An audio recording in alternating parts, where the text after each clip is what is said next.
Je regarde autour de moi. Des clients entrent et sortent du magasin. Ils ne l'entendent pas, ne veulent pas l'entendre. La voix rappelle, insistante. S'il vous plaît.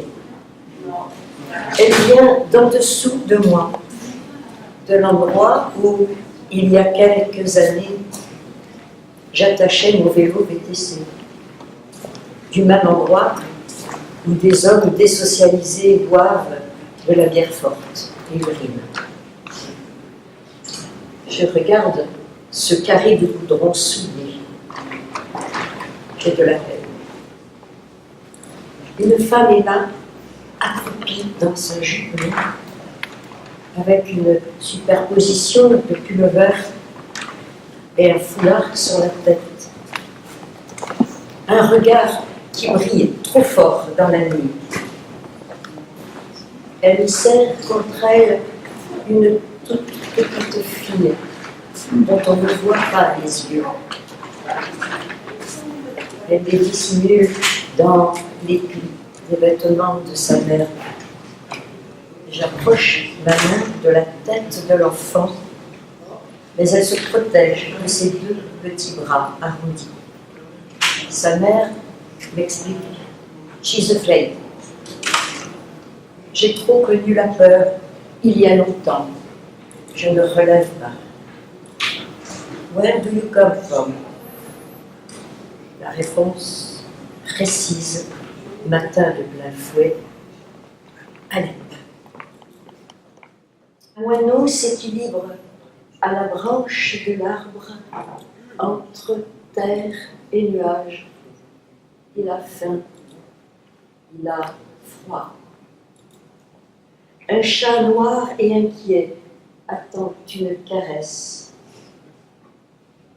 Un humain en détresse dans la rue égarée se pend à ton regard, mais il ne voit plus rien. Solitude aux yeux blancs. Un enfant noir s'enfuit en courant, en hurlant. Sa mère vient de tomber dans la mort anonyme. Ton petit est en pleurs. Tu es là, impuissante, avec tes bras ouverts, trop frêle pour l'aider. Une rose de Noël vient s'ouvrir sur le monde pour vaincre la folie assoiffée de pouvoir. Tu déplies en tremblant une lettre d'amour, mot d'ensemble, mot magique. Ton cœur vibre et on doit. Un vent impitoyable tuera cette nuit. Tu dormiras, peut-être.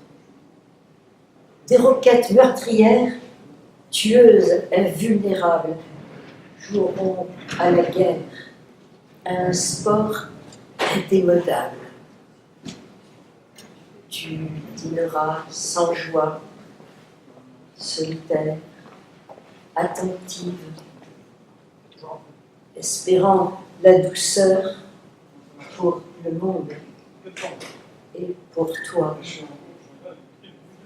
Un oiseau reviendra. Je suis allée en pèlerinage sur ton lieu de naissance, escortée par des vaches rousses, excédées de chaleur et de mouches. Réduite à une ruine, ta maison natale se tenait très droite. Elle avait conservé la noblesse de ses pierres de taille. La nature puissante avait repris ses droits. Elle avait fait jaillir en son ventre un énorme acacia bouillant dans sa feuillure, les voix des vies humaines depuis longtemps émigrées. J'ai retrouvé le noisetier qui faisait la gourmandise de tes vacances estivales et les petits papillons bleus, les blancs aussi, qui faisaient notre joie d'enfant. L'arbre centenaire luttait vaillamment contre les ronces dans l'indifférence des voisins qui avaient goudronné le petit chemin. J'ai immortalisé le berceau de ta vie. J'ai photographié son dernier visage. Je t'embrasse, ma mère, au sourire rare. Au-delà de ces brisures, mon cœur est demeuré inaltérable.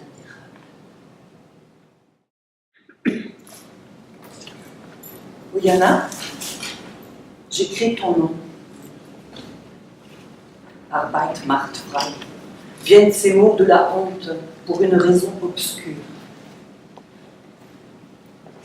Oyana, qui se souvient de toi? Elisa, je me souviens d'elle.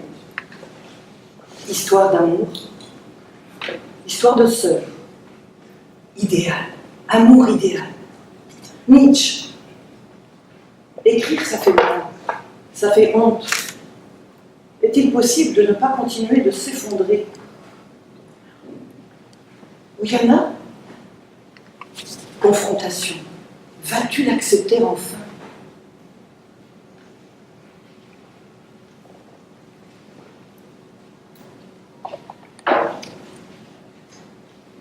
Peut-être que tu étais belle, tu faisais comme si ça n'avait pas de valeur. Je me souviens seulement de ton sourire, un sourire qui fait mal. Maintenant, a posteriori, il n'y a que des questions autour de toi. Sourire énigmatique, schizophrénique, mélancolique, et quoi encore?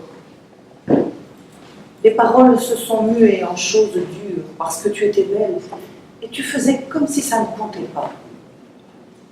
Un peu masculine, sobre, impénétrable, distante, trop présente, comme une empreinte indélébile sur l'âme. Ta mort me fascine, quoi que je fasse. Toutes ces années, cela reste hypnotique. Il n'y a que très peu d'années que je peux imaginer le chemin. Les livres rangés, le petit mot écrit, suprême dénégation. Les mots prennent des airs de tranchant. Il n'y a de vérité que dans leur dérision de pantin, à enfiler les unes derrière les autres comme des perles disparates. Un collier, des mots qui n'ont pas été, qui ont perdu la trace de ton chemin. Une parure, comme pour cacher ton cadavre? Non, j'écris pour dire nos morts. La tienne de fantôme, la mienne de vivante. Destin lié contre toute vraisemblance. Les mots cherchent des formes. Il y a des nuages où naître se relie.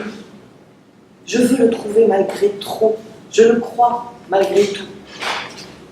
Cela, tu le mens, tu le tais, tu le nies. Je n'ai pas pu cracher sur ta mort. Il y a comme un respect sacré aussi bien qu'une sorte d'interdit mesquin. Rien qui permette d'entamer la fascination. Rien qui stoppe le pouvoir de ton acte sur moi.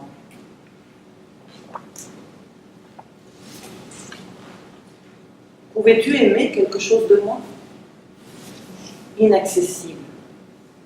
Je te trouvais malgré moi si savante, si belle. Étrange, comment tu semblais ignorer ton attrait. Tu n'en voulais rien savoir. Je vois aujourd'hui comment tu t'éloignais en nous laissant croire à ta fierté. Et empêtré dans mes amours déçus, je ne voyais de toi que des bribes de monde lointain. Lire les philosophes, tuer la religion, connaître les maladies, la sémiologie, un mot si imposant, parler des univers, franchir la nuit à moto, refuser de dormir, fumer sans s'en vouloir, rire encore comme si tout cela allait de soi, vivre un amour fou, voyager voyager en Grèce, disposer de sa vie. Non, je n'existais pas. Pas le droit, pas encore. Petit recueil de poèmes de Corinne Le Prêtre, qui est une poète qui est décédée à Bayonne il y a une dizaine d'années, dont on a le texte, et qui nous ont beaucoup plu, et donc elle réinterprète les grands mythes de la mythologie gréco-latine, on va dire, hein, et d'une façon assez étonnante, et même si avec beaucoup de force, d'émotion, c'est un livre assez bouleversant. Et donc même si on ne connaît pas les détails des mythes, hein, ce qui est mon cas, je crois que c'est une écriture qui emporte en fait. Hein, Luce va lire un extrait du dernier qui s'appelle Le Chant d'Orphée, que Luce évidemment Orphée va toi aussi, c'est une improvisation d'ailleurs. Hein. Pascal et Marc vont très spécial, vont accompagner la lecture du Chant d'Orphée de Corinne Le Prêtre.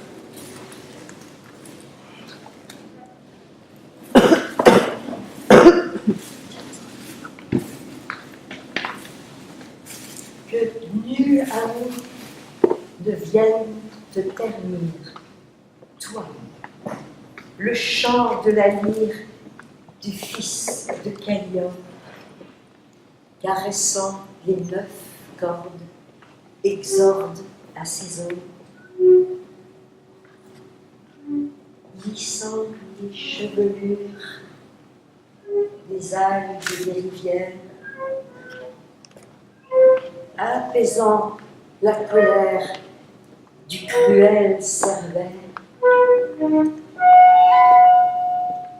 Les 3 têtes inclinées venant lécher tes pieds.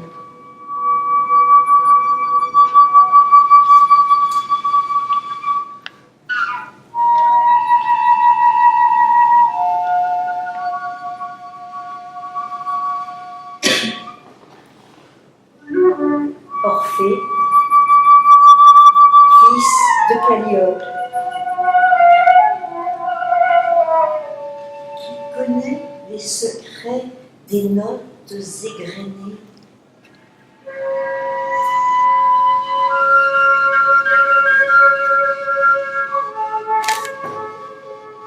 tombant dans l'air ravi, comme tombe la pluie.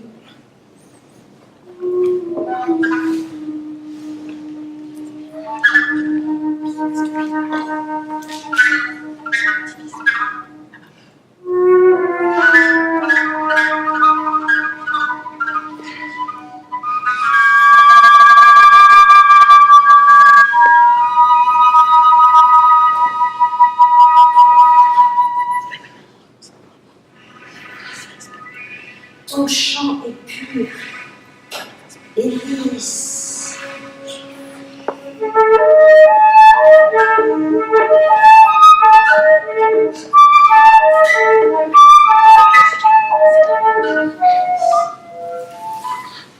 dit, j'aime Eurydice. Il dit, j'aime Eurydice.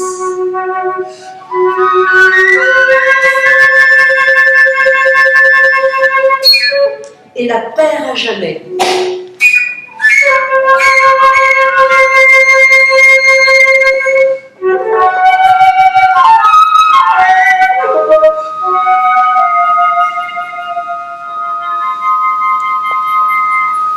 Mais la lyre, éplorée, gagne d'autres conquêtes.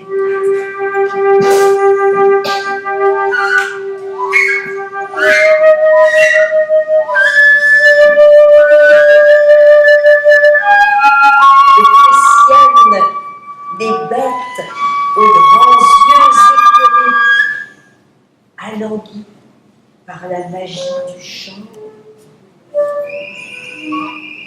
et fait tomber les têtes des frondaisons saisies du charme doux puissant.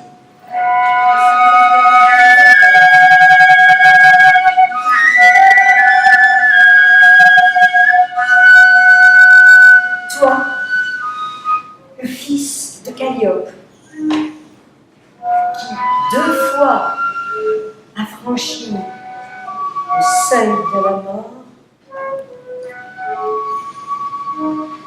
Son chant résonne encore.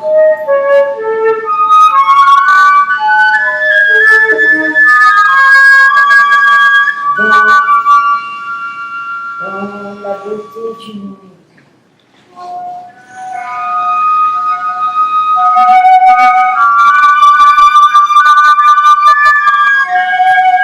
Dans un reflet des ondes,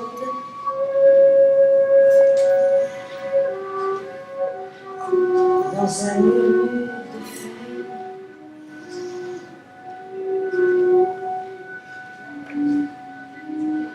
dans les pensées ailées des âmes poétiques.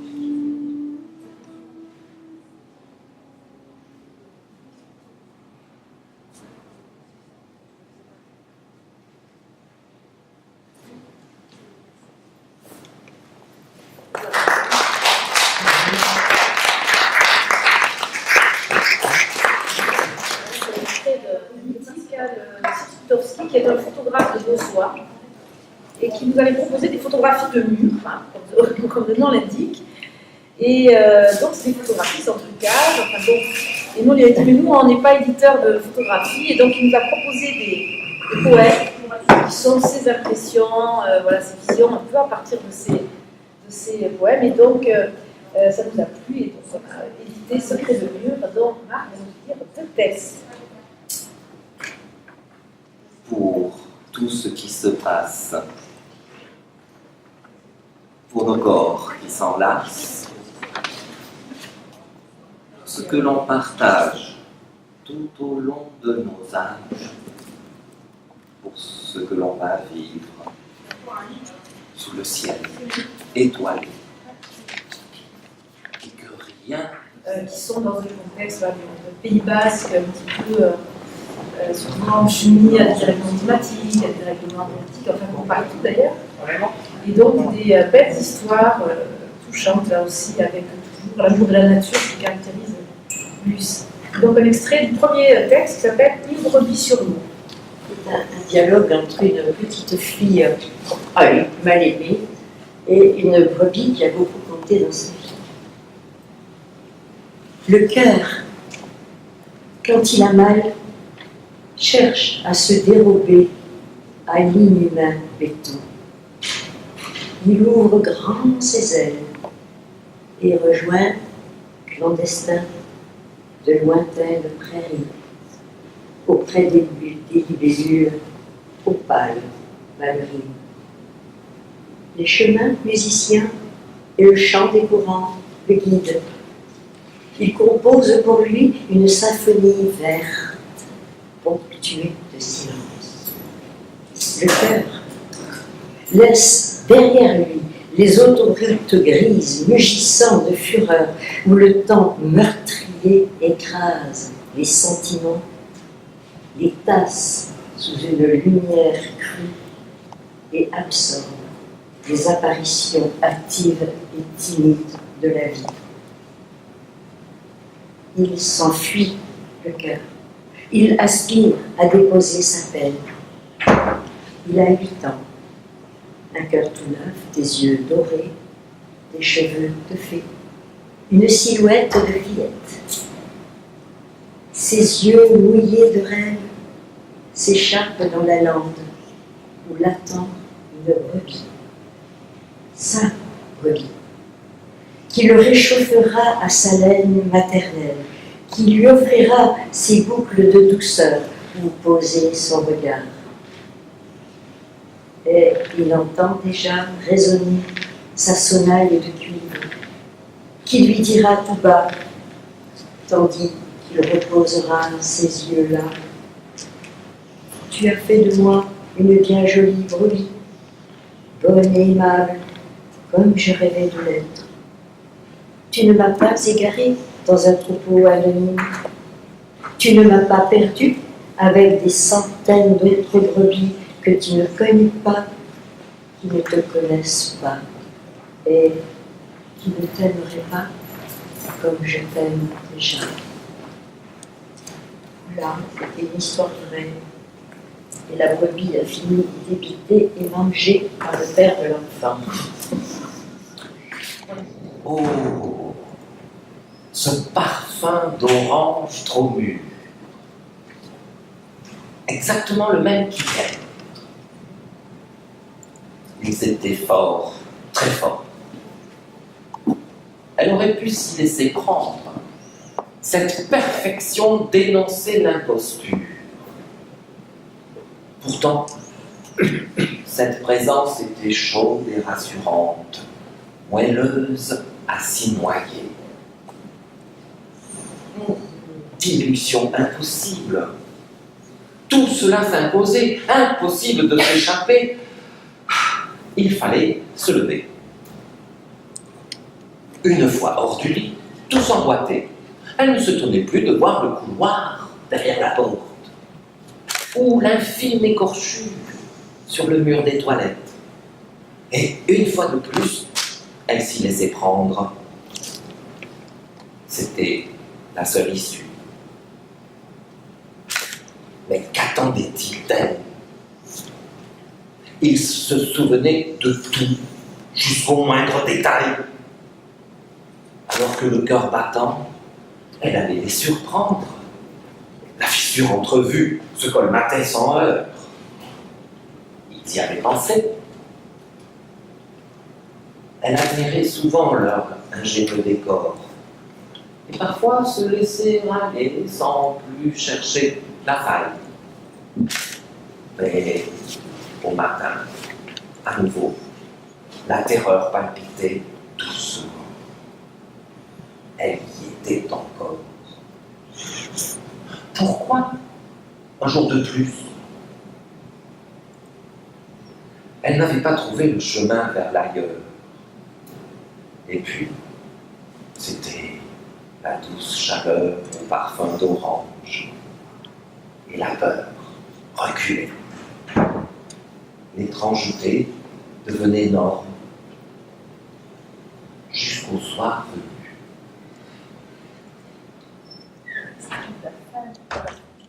Mes frères, mes semblables, hommes aux mille visages, variétés innombrables, hommes de tous les âges. Vous m'offrez le spectacle émouvant et changeant des fleurs de vos yeux noirs, ou quelquefois limpides et comme translucides. Vos yeux perçants ou doux, les plus beaux des bijoux, qui ornent vos visages.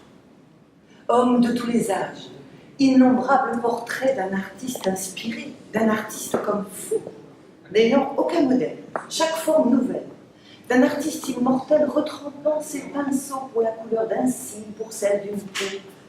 Vous ornez l'existence de votre différence, qui promet des merveilles, qui promet le soleil, riche de tous les dons, riche à provision. Et pourtant, vous protégez, jaloux, cette beauté unique que vous portez ainsi que l'on porte un bijou, offerte au regard, évidente, sans phare, que je veux effleurer.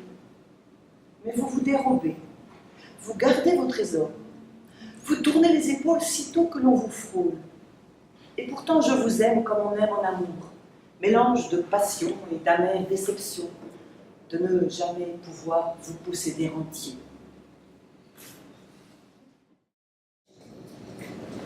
Il n'y a pas de fatalité,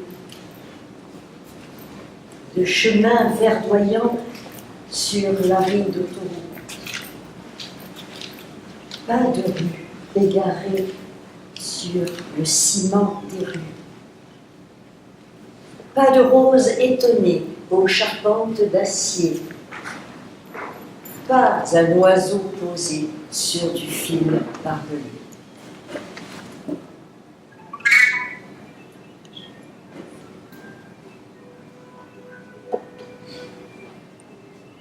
Nous unissons nos vies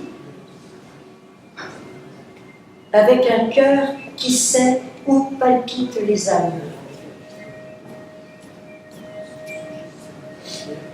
Une bouche qui tait la laideur du factice. Et des mots où résonne l'antique chant du monde.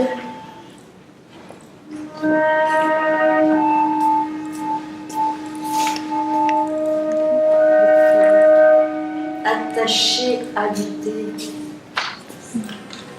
pour briser les marées de l'inhumanité. Avec nos larmes sèches et nos yeux en sommeil.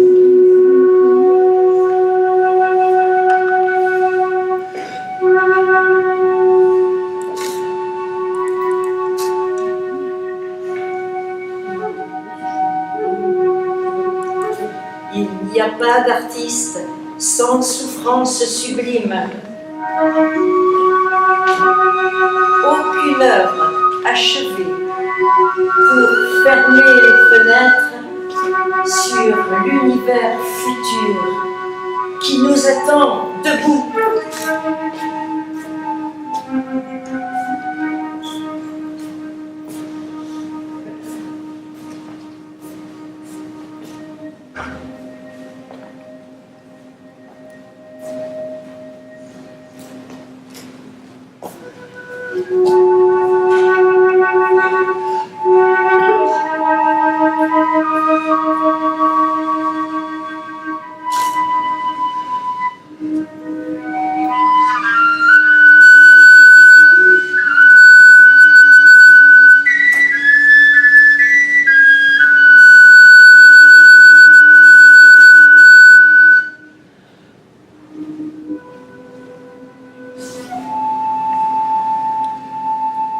Et pour vous dire merci, je propose qu'on se lève tous les trois,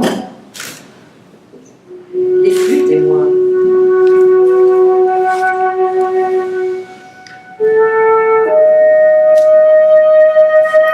Merci.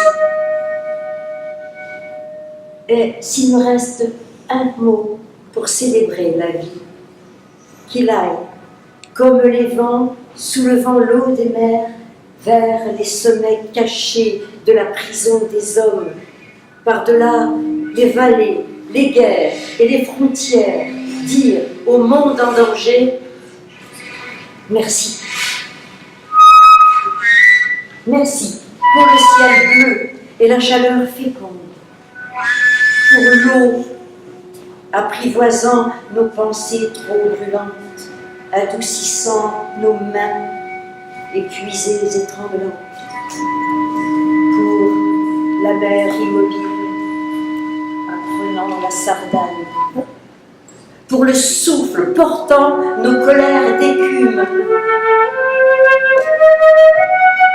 pour nos pas fatigués, pèlerins de la terre, pour le vin bouillant dans nos gorges trop sèches, pour l'univers tremblant sous un coup de tonnerre, pour les fiers lauriers roses, les oliviers patients, pour le regard d'un chien, le feulement d'un chat, pour la grâce du temps. Merci.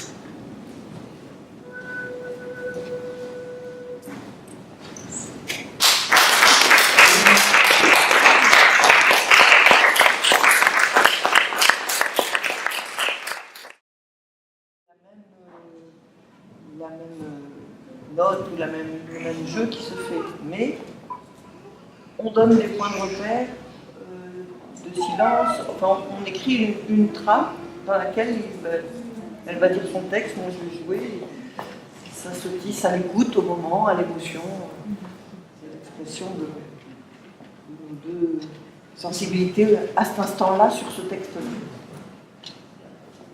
Mise en scène, c'est musiqué et dansé. Alors après, il y a une mise en scène, tout un travail pour que ces repères soient vraiment installés et que scéniquement ça ait du sens pour le public. Et on peut remarquer, c'est moi l'auteur qui parle, que ce sont quand même des textes qui ont déjà, c'est volontaire, je travaille dans ce sens, une forte musicalité. C'est indispensable. Notre attention est fixée sur vraiment quand on dit, on est à fond dans le texte et comment faire en sorte d'être présent sans l'être trop, comment disparaître, comment soutenir l'envolée de ces mots, quoi. Et, c'est très plaisant, quoi, de chercher cet équilibre-là sans jamais passer devant.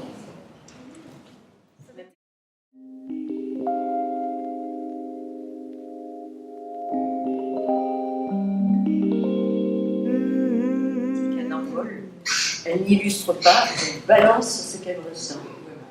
Je crois que ce qui fait la ligne éditoriale, c'est votre ligne éditoriale, je pense que c'est l'envie d'une langue de communication. Et avoir une poésie, par exemple, puisqu'on se retrouve à avoir publié pas mal de poésie, on n'est pas en quelque chose, mais avoir une poésie lisible, écoutable, qui va vite au cœur, pas trop hermétique, pas trop déconstruite. Voilà, je crois que pour l'instant, c'est ça notre ligne. Le cœur soit touché, des gros mots parfois, certains genres à la mode. Nous, le cœur, là, ça ne fait pas peur. Voilà. Bon, et je pense que beaucoup de gens, lecteurs, spectateurs s'y retrouvent. Aucun,